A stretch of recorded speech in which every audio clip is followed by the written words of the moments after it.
The rope snapped when Martha's weight hit it full. She dropped 6 feet into the well shaft, her boots scraping stone, one hand still gripping the bucket handle, while the other clawed at the slick walls. Above her 3-year-old Hope screamed from the wooden platform where Martha had left her. "Mama!" Martha's shoulder slammed against the well's curved wall. The bucket tumbled into darkness below, clanging metal on stone, until the sound died in deep water. Her fingers found purchase on a jutting rock, arms burning, as she hauled herself up one handhold at a time. Hope's cries echoed down the shaft. "I'm coming, baby. Stay back from the edge." The morning sun cut sharp angles across the homestead. Martha's dress caught on rough stone as she climbed, tearing another hole in fabric already patched 3 times. Her boots found the iron rungs her husband had driven into the well's side before the fever took him. Each step up brought her closer to Hope's frightened face peering over the rim. She hauled herself over the edge and collapsed on sun-warmed dirt. Hope threw herself into Martha's arms, small body shaking. Martha held her daughter close, tasting dust and fear, feeling the rapid flutter of Hope's heart against her chest. "The water bucket's gone," Martha said more to herself than Hope. She looked toward the cabin, calculating. The creek was a half-mile walk. Hope couldn't make the distance twice a day. A rider appeared on the eastern ridge, moving slow and steady toward their place. Martha stood brushing dirt from her skirt, one hand resting on Hope's shoulder. Visitors meant trouble or trade, and they had nothing left to trade. The man rode a spotted mare, his coat dark against the morning light. As he drew closer, Martha recognized the silver badge pinned to his vest. Sheriff Coleman, from Millbrook, 2 days' ride south. Her stomach tightened. Hope pressed against Martha's leg thumb, finding her mouth. Coleman stopped his horse 20 feet from the well, far enough to seem respectful, close enough to see everything. His eyes took in the broken rope, Martha's torn dress, the child clutching her mother's skirt. "Mrs. Langley." He touched his hat brim. "Heard you might be having difficulties." Martha kept her voice level. "Nothing we can't handle." Coleman's gaze moved to the cabin, the empty chicken yard, the garden plot grown over with weeds. "Town's been talking. Some say you can't manage this place alone. Say it's not safe for the child. Hope is safe with me. Well, that's what we're here to determine." Coleman reached into his coat and pulled out a folded document. "Court order. We need to assess the situation. Make sure everything's proper." The paper crackled in the morning breeze. Martha didn't reach for it. She knew what it said without reading. Someone had complained. Someone wanted her land, or wanted Hope placed with a proper family. Someone who thought a widow couldn't raise a child alone on 40 acres of hard ground. "Who sent you?" Martha asked. Coleman folded the paper and returned it to his coat. "That's not important right now. What matters is making sure this little one has what she needs." Hope's grip tightened on Martha's skirt. The child had learned to read tension in voices in the way adults stood too straight or spoke too carefully. She'd learned these lessons early, watching her father waste away in the cabin's back room. A hawk circled overhead wings, catching thermals that would carry it toward the mountains. Martha watched its lazy spiral and made her choice. "Hope, go inside and get your doll, the pretty one Daddy carved." Hope looked up, eyes wide. "Are we leaving, Mama?" "Just getting your doll, baby." Hope ran toward the cabin, her small feet raising dust clouds. Martha watched her daughter disappear through the doorway, then turned back to Coleman. "You can't take her." Coleman shifted in his saddle leather, creaking. "No one's taking anybody, Mrs. Langley. We're just making sure she's got proper care. Food, schooling, a stable home. This is her home. Is it?" Coleman gestured toward the well, the broken rope still hanging from its frame. "How long since that rope's been checked? When's the last time she had fresh meat? Look around, ma'am. Really look." Martha looked. The garden plot choked with thistle. The barn door hanging crooked on broken hinges. The chicken yard empty because she'd had to eat the last hen 2 weeks ago. The fence rails sagging where winter had pushed them down. Hope emerged from the cabin, clutching her wooden doll, its face worn smooth by small hands. She walked back to Martha's side, looking between her mother and the man on the horse. Coleman leaned forward in his saddle. "There's a family in town. Good people. They've been wanting a child, and they've got the means to provide proper care. Schooling clothes, regular meals. No, think about what's best for her, not what's easiest for you. Martha knelt and pulled Hope close, breathing in the scent of her daughter's hair. Sun and dust, and the faint sweetness of childhood. She looked into Hope's eyes, seeing her husband's stubborn chin, his steady gaze. "We stay together," Martha whispered. Hope nodded solemnly. "Together, Mama." Coleman watched this exchange, his face unreadable, beneath his hat brim. When Martha stood again, he was already reaching for his reins. "I'll be back tomorrow, Mrs. Langley, with the proper authorities. Think hard about what you want for this child." He wheeled his horse around and rode back toward the ridge, leaving mother and daughter standing beside the broken well. Dust settled slowly in the morning stillness. The hawk had disappeared, carried toward distant peaks by wind that promised change. Martha looked down at Hope, still clutching her doll. "Are the bad men coming, Mama?" Martha touched her daughter's cheek, feeling the soft skin that had never known hunger or cold, or the kind of fear that followed you into sleep. "We won't let them, baby. We won't let them." Martha carried Hope inside and set her on the kitchen table. The cabin felt smaller with danger circling outside, walls, pressing close like a held breath. She moved quickly, pulling dried beans from a jar, checking the flour tin. Enough for maybe a week if she stretched it. "Mama, why was the man angry?" "He wasn't angry, baby. He was—" Martha paused, hands still in the flour. "Some people think they know what's best for others." Hope swung her legs from the table-edge wooden doll pressed against her chest. "Daddy said we don't need anybody else." Daddy was right. But even as she said it, Martha felt the weight of impossibility. The well rope had rotted through. Winter was coming. The garden had failed. Sheriff Coleman would return with papers and authority, and men who believed a woman alone was a problem to be solved. A knock rattled the doorframe. Not Coleman's heavy fist, but something lighter.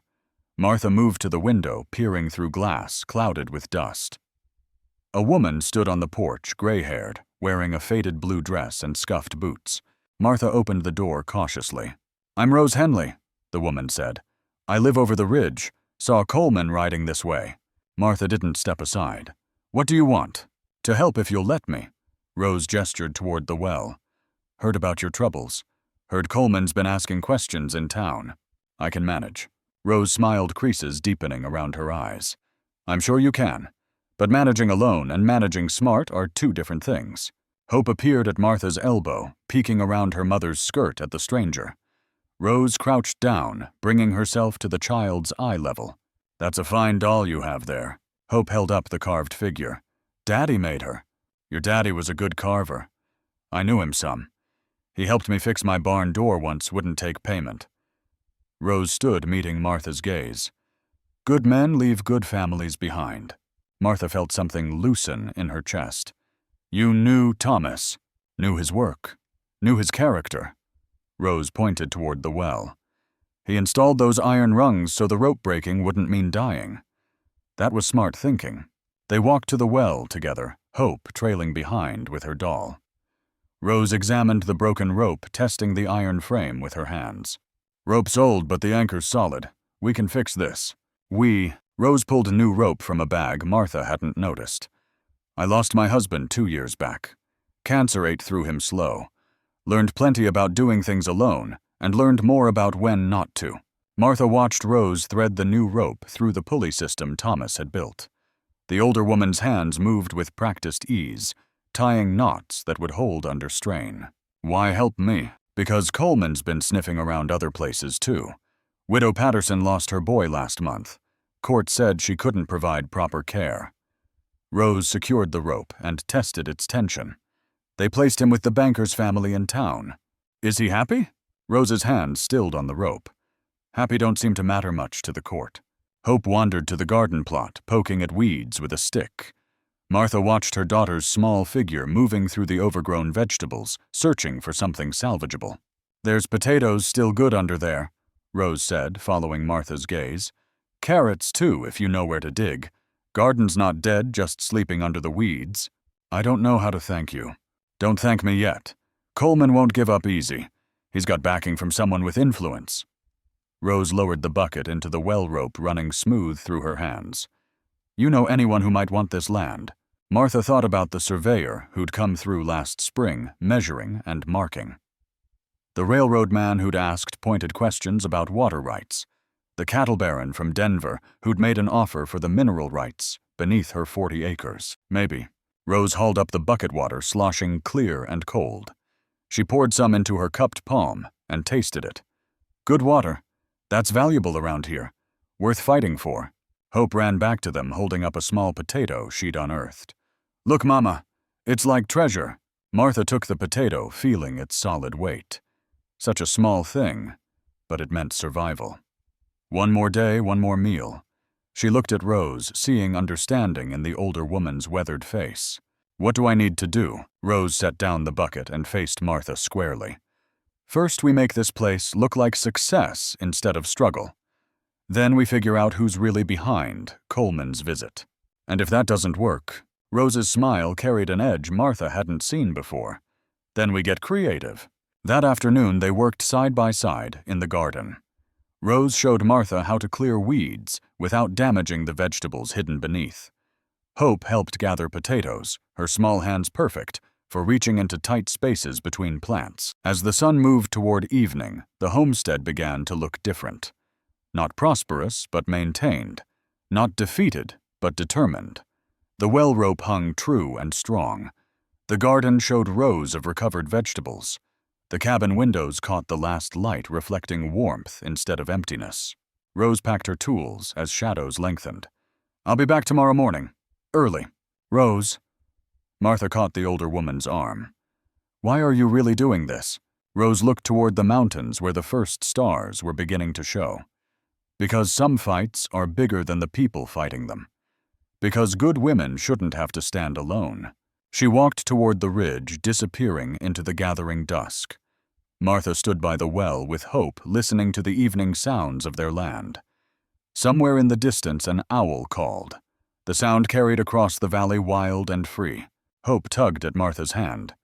Is the nice lady coming back? Yes, baby, she's coming back. Rose arrived before dawn, leading a mule loaded with supplies. Martha met her at the garden gate, Hope still sleeping inside the cabin. The morning air carried the bite of approaching winter frost, silvering the fence rails. Found out who's behind Coleman, Rose said without preamble. She began unloading tools from the mule's pack. Benjamin Morse from the railroad company. Been buying up land along the proposed route. Martha felt her stomach drop. The railroad's coming through here.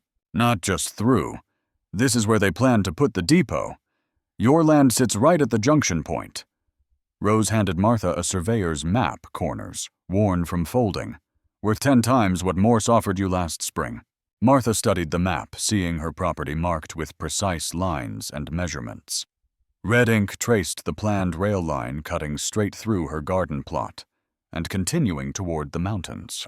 That's why he didn't push harder when I said no. He knew he could get it other ways.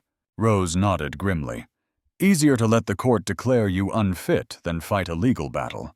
Once they take Hope, you'll sell quick enough to get her back.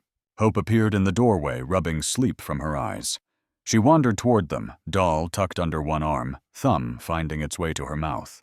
Morning, little one, Rose said gently. Ready to help us today? Hope nodded solemnly.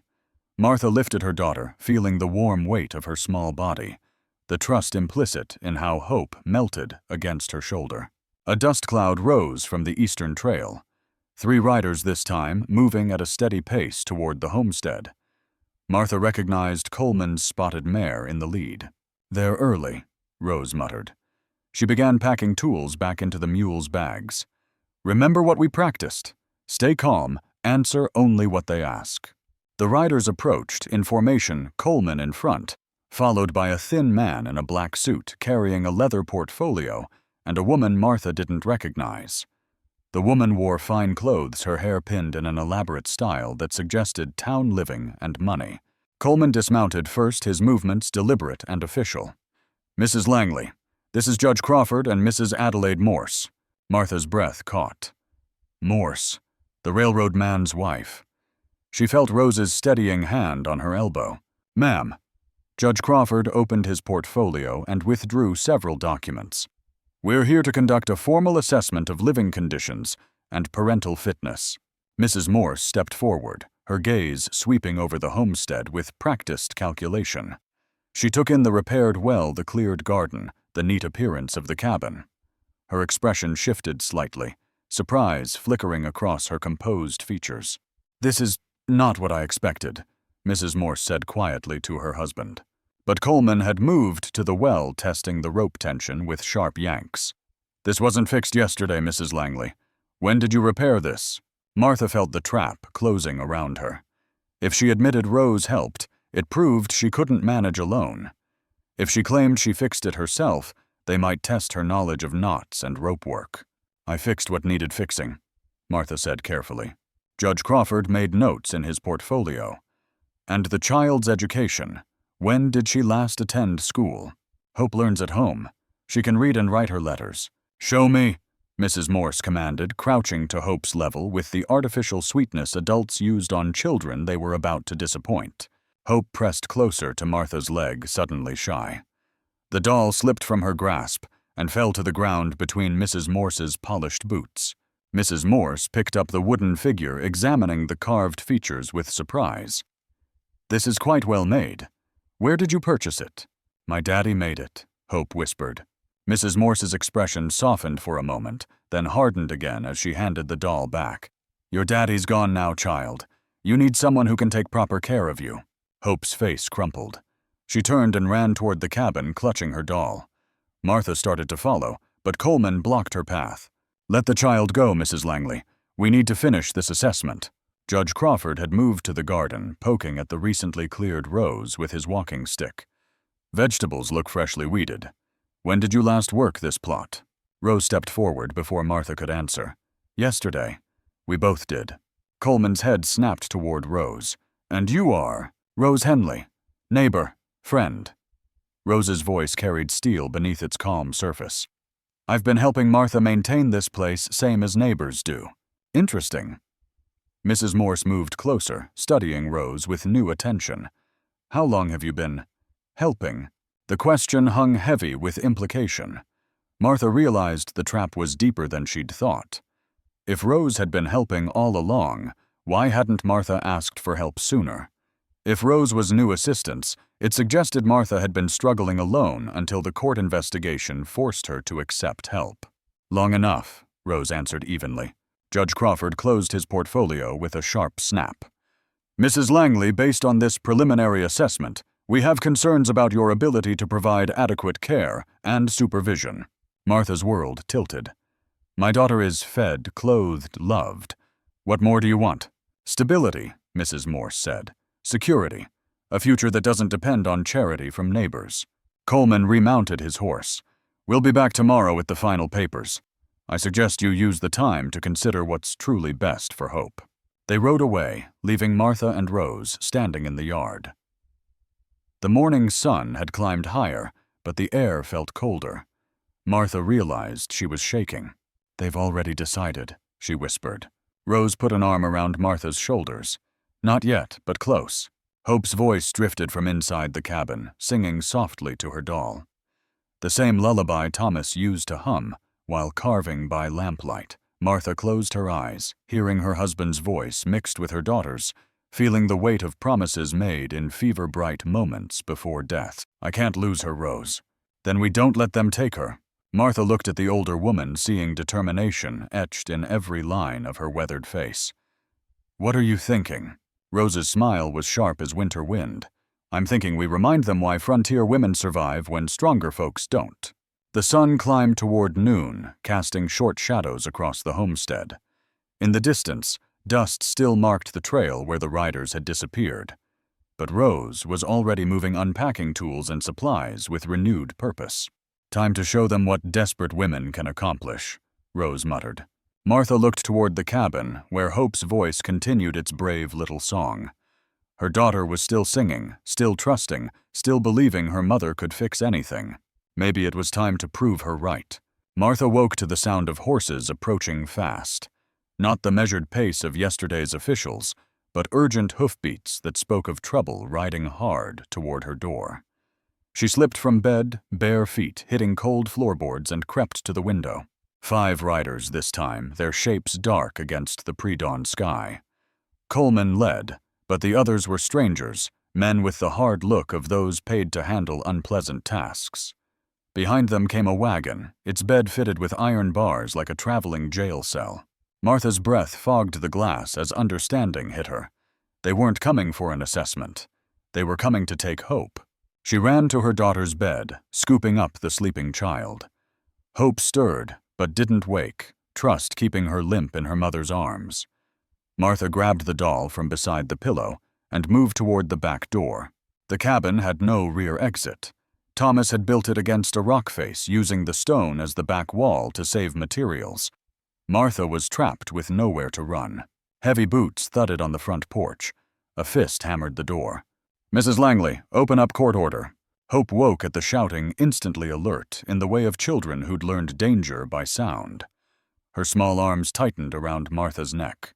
"Mama." "Shh, baby, be very quiet." Martha carried Hope to the root cellar, a shallow space beneath the kitchen floorboards, where Thomas had stored vegetables through winter. She lifted the wooden hatch and lowered Hope into the narrow space. "You stay here with Dolly. Don't make any noise no matter what you hear." "I'm scared." "I know, baby, but you're brave like Daddy. Remember what he used to say?" Hope nodded, thumb finding her mouth. "Langleys don't quit." "That's right, Langleys don't quit." Martha closed the hatch just as the front door splintered open. Coleman entered first, followed by 2 men she recognized from town.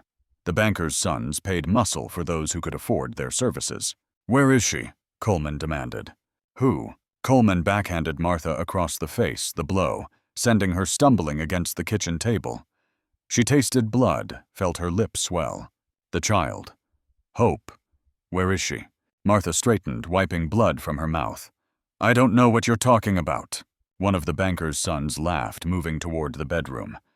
"She's got to be here somewhere. Check under the bed in the wardrobe." They ransacked the cabin with systematic thoroughness. Bedding torn from the frame dishes, swept from shelves, Martha's few possessions scattered across the floor. Through it all, Martha stood silent, praying Hope would remember to stay quiet. "Sir." The second man emerged from the bedroom holding Thomas's carved trinket box. "Found this hidden in the mattress." Coleman opened the box, revealing Martha's small collection of precious items, her wedding ring, a lock of Thomas's hair, and a folded paper she'd hoped never to use. Coleman unfolded the document, his eyes scanning the text. His expression changed as he read. "Well, Mrs. Langley, seems you've been keeping secrets." Martha's stomach lurched. The paper was Thomas's will written in his own hand during the fever. She'd hidden it because it contained information that would change everything, if anyone believed it. "Thomas Langley hereby leaves his wife Martha all mineral rights, water rights, and deed to 40 acres. Coleman read aloud. "But that's not the interesting part." He looked up at Martha, his smile cruel. "The interesting part is this witness signature, Judge Crawford. He witnessed this will 2 years ago." Martha felt the world shift beneath her feet. Crawford had known all along that her land was valuable, had known about the mineral rights that made it worth 10 times what Morse offered. He'd been part of the plan from the beginning. "That document proves my ownership," Martha said quietly. "Does it? Or does it prove you've been hiding assets from the court, presenting yourself as poor, when you're actually sitting on a fortune?" Coleman folded the will and tucked it into his coat. "Makes a person wonder what else you might be hiding." The trap was perfect. If Martha revealed the will's contents, she'd be accused of fraud. If she kept silent, they'd use her apparent poverty to justify taking Hope. Either way, she lost. "Sir," one of the men called from outside. "Found something." They dragged Martha from the cabin. Rose lay in the yard, blood matting her gray hair, her body twisted at an unnatural angle beside her overturned mule. "Seems your friend had an accident," Coleman said casually. "Terrible thing, an old woman traveling alone at night. So dangerous." Martha stared at Rose's still form, feeling something break inside her chest. The woman who'd risked everything to help her, who'd shown her how to fight back, was gone. "You killed her." "Prove it." Coleman gestured to his men. "She fell from her mule. Happens all the time to folks her age." Martha knelt beside Rose's body, touching the older woman's face. Already, cooling eyes, staring sightless at the morning sky. Rose's hand was clenched around something small and hard. "Get away from there," one of the men ordered, grabbing Martha's arm. But Martha had seen what Rose died protecting. A small key pressed into her palm. Martha palmed it smoothly, muscle memory, from countless magic tricks she'd performed for Hope. "Now then," Coleman said, "where's the child?" Martha stood slowly, the key burning against her palm. Rose had died trying to help her. Hope was hidden, terrified, trusting her mother to keep her safe. The will that proved their rights was stolen. Everything was falling apart. But Martha had spent 3 years learning to survive impossible circumstances. 3 years of keeping Hope fed when there was no food warm, when there was no fuel safe, when safety seemed impossible. "I'll tell you," Martha said quietly. Coleman smiled. Sensible woman. Martha looked toward the cabin, calculating distances and angles. The key in her palm felt warm, significant. Rose wouldn't have died for nothing. "She's in the storm cellar," Martha lied. "Behind the cabin. But the door's locked, and I hid the key." Coleman gestured to his men. "Check it out." As the men moved toward the back of the cabin, Martha realized she had perhaps 30 seconds while they searched for a storm cellar that didn't exist. 30 seconds to figure out what Rose had died trying to tell her. The key was small brass, worn smooth. Not for a door or a box, but something else. Something Rose thought was worth dying for. Martha closed her eyes, thinking. Rose had mentioned the surveyor, the railroad plans, the mineral rights. She'd known things about the land that Martha didn't. The mine shaft. There was an old mine shaft a quarter-mile north, abandoned for decades. Thomas had shown it to Martha once, warning her to keep Hope away from its dangerous depths. Rose had hidden something there. Something important enough to die for. "Mrs. Langley," Coleman called. "There's no storm cellar back here." Martha opened her eyes, meeting Coleman's furious gaze. She had one chance, one desperate gamble. "That's because I lied," she said. Then she ran. Martha ran toward the mine shaft, Coleman's shouts echoing behind her. Boots pounded the frozen ground, growing closer with each stride. Her lungs burned in the cold air, but she pushed harder, Rose's key clutched in her fist. A gunshot cracked across the valley. The bullet whined past her ear, close enough to feel its heat. Martha zigzagged between the pine trees, using their trunks as cover. The mine entrance loomed ahead, a black mouth in the hillside, framed by rotting timber. Martha had always feared this place warned Hope away from its hidden depths. Now it might be her only salvation. She plunged into darkness just as another shot split the air. The bullet sparked off stone somewhere behind her. Martha felt along the rough wall, deeper into the tunnel, praying Rose's key would unlock whatever secret lay hidden here. Her hands found metal, a small iron box wedged into a crevice. The key fit perfectly. Inside, her fingers closed around folded papers and what felt like a photograph. Coleman's voice echoed from the entrance. "Come out, Mrs. Langley. You're only making this harder on yourself." Martha moved deeper into the mine, feeling her way in absolute darkness. The papers crinkled in her hands. She couldn't read them here, but Rose had risked everything to protect them. They had to be important. A light bobbed at the tunnel entrance. Coleman had brought a lantern. Martha pressed herself against the rock wall, hardly daring to breathe. "I know you're in here," Coleman called. "These old mines are dangerous. Shafts loose rock poisonous air. Come out now and I'll make sure you live to see your daughter again." Martha's foot found empty air. She grabbed the wall to keep from falling, realizing she'd reached one of the mine's vertical shafts. Thomas had told her these dropped hundreds of feet into flooded chambers below. The light grew brighter. Coleman was getting closer. Martha made her decision. She couldn't outrun them, couldn't hide forever, but she could make a trade. "Coleman," she called out, "I have something you need to see." The footsteps stopped. "What are you talking about?"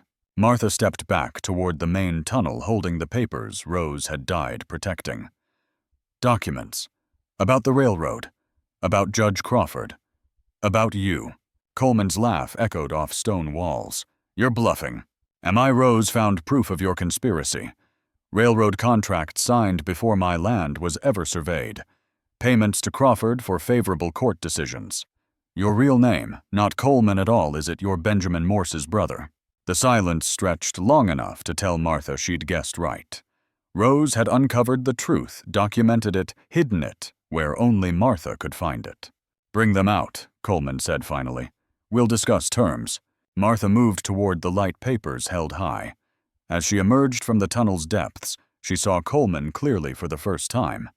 Without his official demeanor, he looked younger, hungrier, desperate in the way of men whose schemes were unraveling. The documents, he demanded. Martha held them out, then pulled back as he reached for them. First, I want to see Hope. Proof she's safe. Coleman gestured to one of his men who disappeared toward the cabin. Minutes passed before the man returned carrying Hope in his arms. Martha's daughter was pale but unharmed, still clutching her wooden doll. Mama, Hope cried, reaching out. I see her, Martha said. Now let me read what Rose died for. She unfolded the papers, angling them toward Coleman's lantern light. Legal documents, railroad contracts, payment records. Everything Rose had suspected documented with dates and signatures. But the photograph made Martha's breath catch. Judge Crawford and Coleman standing together beside a railroad survey marker. Behind them, Martha's own cabin was visible, proving they'd planned this takeover long before any court proceedings began. Rose was thorough, Martha said quietly. This proves fraud, conspiracy, maybe murder. Coleman's hand dropped to his gun. Give me those papers. No. Martha backed toward the mine entrance. Here's what's going to happen. You're going to return my daughter. You're going to drop all court proceedings. And you're going to leave my land alone. Or what? Martha smiled, feeling something of Rose's steel enter her spine. Or I give these to the territorial marshal. Let him sort out who belongs in jail. Coleman drew his gun, the metal gleaming in the lantern light. I don't think you understand the situation, Mrs. Langley. That's when Hope acted. The child had been listening, watching, learning. Thomas's daughter in every way that mattered. She bit down hard on her captor's hand, twisted free of his grip, and ran toward her mother. In the confusion that followed, the man cursing and grabbing his bleeding hand, Coleman spinning toward the commotion, Hope darting between adult legs, Martha made her move. She lunged not toward Coleman's gun, but toward his lantern. The light crashed against stone and went out, plunging them all into absolute darkness. Hope, Martha called. To me, baby. Small hands found hers in the blackness. Martha lifted her daughter and moved by memory toward the mine entrance, guided by the faint gray light of dawn, filtering through the opening. Behind them, Coleman cursed and stumbled. His men called out, disoriented in the maze of tunnels. But Martha knew this mountain had walked its slopes for 3 years. She found her way to daylight and ran. They broke from the trees to see smoke rising from the cabin's chimney. Not the black smoke of destruction, but the white smoke of a warming hearth. A dozen horses stood in the yard, riders dismounted and waiting. Martha slowed, uncertain. Then one of the figures stepped forward, badge glinting on his chest. Not Coleman's men, but real law. Mrs. Langley, I'm Marshal Davidson. We received some disturbing reports about activities in this area. Martha looked past him to see Mrs. Patterson from the neighboring valley, the widow whose son had been taken by the court. Behind her stood 3 other women, all holding rifles, all wearing the grim expressions of mothers pushed too far. Rose sent word before she died, Mrs. Patterson said. Told us what was really happening. We decided it was time to push back. Hope stirred in Martha's arms. Mama, are the bad men gone? Martha looked back toward the mine entrance, where Coleman and his men remained trapped in darkness, without light or leadership. Then she looked at the marshal, the armed women, the evidence still clutched in her free hand. Yes, baby, she said. The bad men are gone. The sun had fully risen now, painting the valley in shades of gold and promise. Martha's cabin stood solid against the morning light, smoke curling peacefully from its chimney. The well rope hung true and strong. The garden showed neat rows of winter vegetables ready for harvest. It looked like home. It looked like hope. It looked like a place worth fighting for. Marshal Davidson approached, holding out his hand. Those documents you're holding, I believe they belong in official custody. Martha smiled and handed them over. Everything's there, Marshall. Everything Rose died to protect. Hope tugged at her mother's ear. Mama, can we go home now? Martha looked at their cabin. Their land, their life bought with blood and courage, and the stubborn refusal to surrender what mattered most. Yes, baby, she whispered. We're already home. The valley settled into morning quiet, broken only by the sound of justice finally arriving, and mothers who'd learned that some things were worth any price to keep. Martha Langley stood on her own land, holding her own daughter, watching her own future unfold under the endless western sky. And for the first time in 3 years, she wasn't afraid.